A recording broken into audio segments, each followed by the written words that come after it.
Hey everyone, and welcome back for another deep dive with I'm us. so glad to be here. Today we're going to be talking about the gender pay gap. Oh, yeah. It's a big one. It is a huge one, and I feel like it's one of those topics that, everyone has heard something about.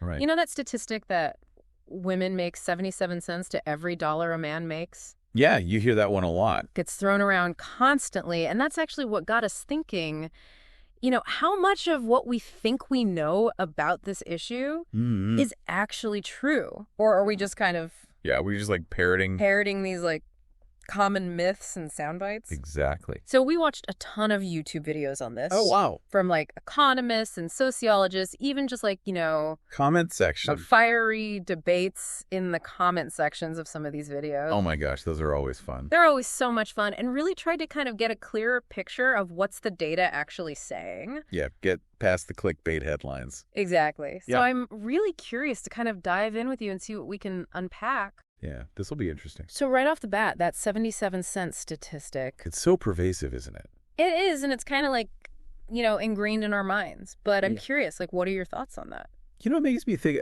if you were judging a runner's speed, Okay. but they started the race, meters behind the starting line. Oh, I like that analogy. It doesn't really give you the full picture. So you're saying that statistics not telling the whole story? Exactly. It's what's called the raw wage gap. Okay. And it's essentially just taking all men's earnings Okay.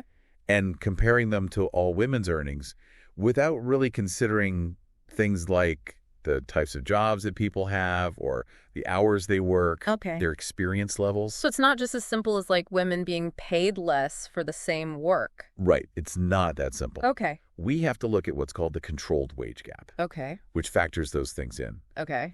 Imagine comparing a construction worker who's on an oil rig for weeks at a time Right. versus someone working a standard office job. Totally different. Those are very different situations, and the pay is going to reflect that. That makes total sense. And actually, that makes me think, if it were truly about just, paying women less for the same work, Yeah. wouldn't companies just hire all women to save money? Right. That's a Yeah. really good point, and it wouldn't even be legal. Oh, that's true. It's been illegal for decades in many countries to pay women less for the same work. I totally forgot about that. Yeah, so if that kind of blatant discrimination were really happening on a large scale, Yeah. we would probably see some very different hiring patterns, wouldn't we? You would think so. Yeah. So if it's not just about, outright discrimination, what are the sources saying are kind of the drivers behind these differences in earnings? Well, a lot of the videos we watched talked about the impact of individual choices. Okay. What career path someone chooses or decisions Mm-hmm. about starting families. Right. And I think one of the videos I watched was talking about how women are statistically more likely to choose college majors Yes. that lead to professions that traditionally pay less, Uh-huh. like social work or education, while men kind of gravitate more towards STEM fields. Right. STEM fields with higher earning potential. Exactly. Exactly. So that was really interesting. Yeah. And then there's the whole motherhood penalty thing, Oh, yeah. which one Netflix documentary illustrated look at this graph Okay. showing how men's earnings tend to go up after having children, Okay. while women's earnings take a dip. Wow. It was really fascinating to see. It's like two lines on a stock chart and they Yeah, suddenly... And they just diverge. Yeah, that's a powerful visual. It really highlights that impact of becoming a parent. For sure. So I guess the question then becomes, are those choices that we're making? Yeah. Going to college, choosing a career path, deciding to start a family. Are they really free choices? Are they actually free choices, or are there bigger forces at play? Right. Are we being influenced by things we're not even aware of? Exactly. And that's what I really want to dig into, because I feel like it's not always so black and white.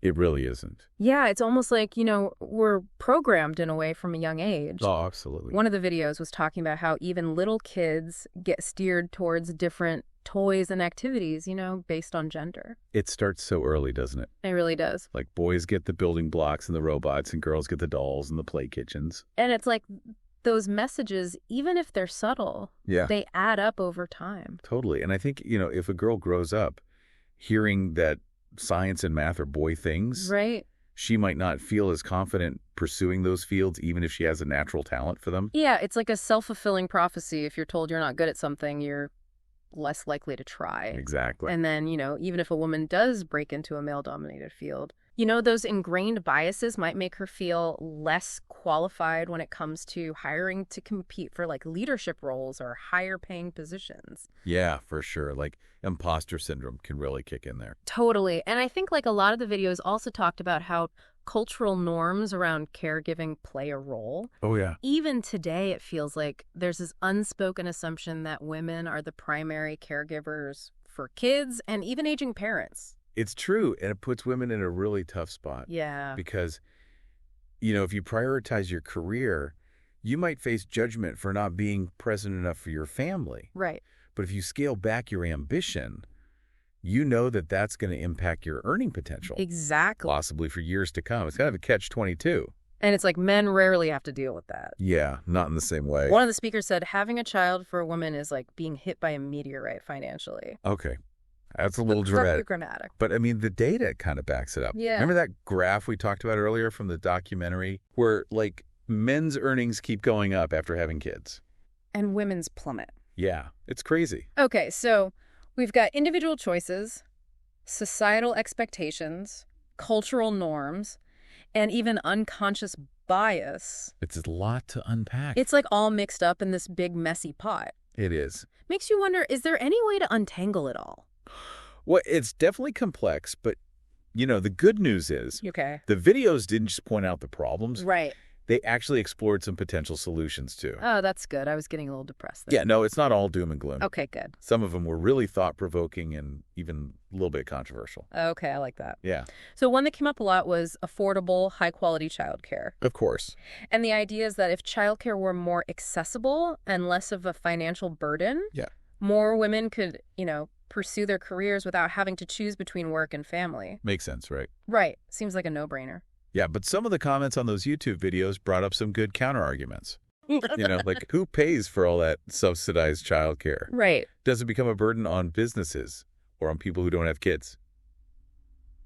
Yeah, that's a good point. It gets complicated. It does. It's Yeah. like every solution is going to have its own, pros and cons. Totally. Yeah, there's no easy fix. Another one that sparked a lot of debate was something called a daddy quota, Oh, yeah? which is essentially mandatory paternity leave for fathers. That's a bold one. It is bold, right? The idea being that if fathers are, encouraged or even required to take time off after a child is born, Right.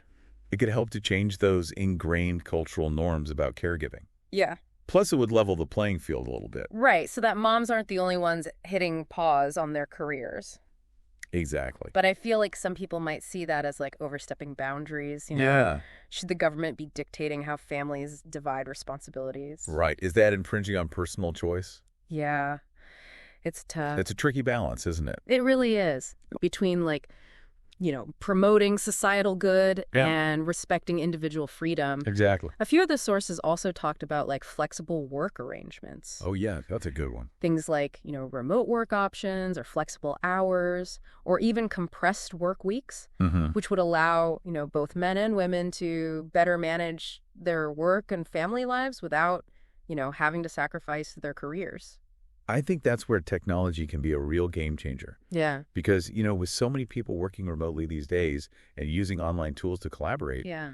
there's a real opportunity to create workplaces that are more adaptable to individual needs. But I guess then like the question becomes, does that flexibility also risk blurring the lines between work life Yeah. and personal life? Where does work end and life begin? Exactly. And could it create pressure for employees to be like always on, Oh, yeah. even during their supposed downtime? That's a really good point. Those are really important things to consider. It's all about being mindful of the potential unintended consequences, Yeah, right? exactly. One size doesn't fit all. So no easy answers here. Nope. It feels like we're going in circles. We kind of are, but that's actually a good thing. Oh, how so? Because just the act of wrestling with these questions, of looking at it from all these different angles, Yeah. that is progress. Okay. It forces us to question our assumptions, Yeah. to think about those unintended consequences, Mm, and ultimately to find solutions that are both effective and equitable. I like that. Yeah. As we're talking about solutions, one thing that keeps coming to mind is this idea of representation. Yeah, Several of the videos we watched really emphasize the need for more diversity, absolutely. and not just in terms of gender. Right. It's about so much more than that. Exactly. One speaker said, if a company only employs men, they're missing out on half the talent pool, That's a good point.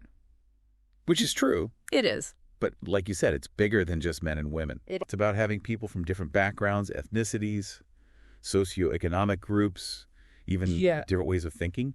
Yeah, having all those perspectives and experiences. And when you have that mix, you get more creative problem solving, more innovation, a more dynamic company culture. There was even one video that said that having a mix of genders in the workplace leads to less Trauma. drama. We'll just say drama. Yeah, maybe not the most eloquent way to put it. But I get the point. Yeah, having a range of communication styles, Yeah.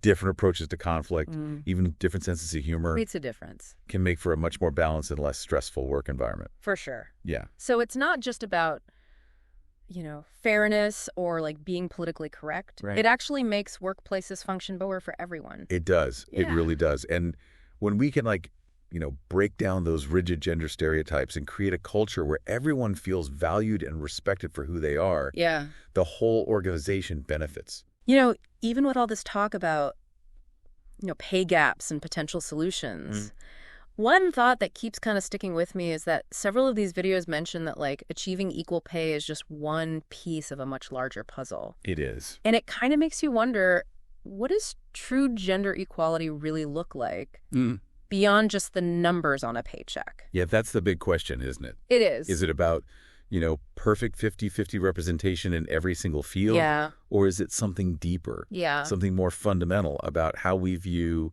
the roles of men and women in society? How we value caregiving and breadwinning, how we raise the next generation. All of that. It's a lot. Yeah, those are big questions, and they're not easy to answer. Definitely not. But the videos we explored today, they gave us some incredible insights and potential paths forward. But the journey towards true gender equality is a long one. Yeah, it is. And it requires all of us to kind of examine our own biases, challenge those outdated norms, and advocate for a world where everyone has the opportunity to thrive regardless of gender. Well said. And I think that's a great place to kind of wrap up our deep dive. Yeah, I think so.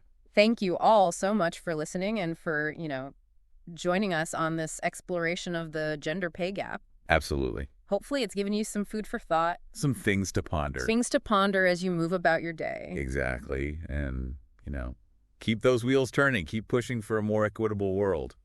I couldn't have said it better myself.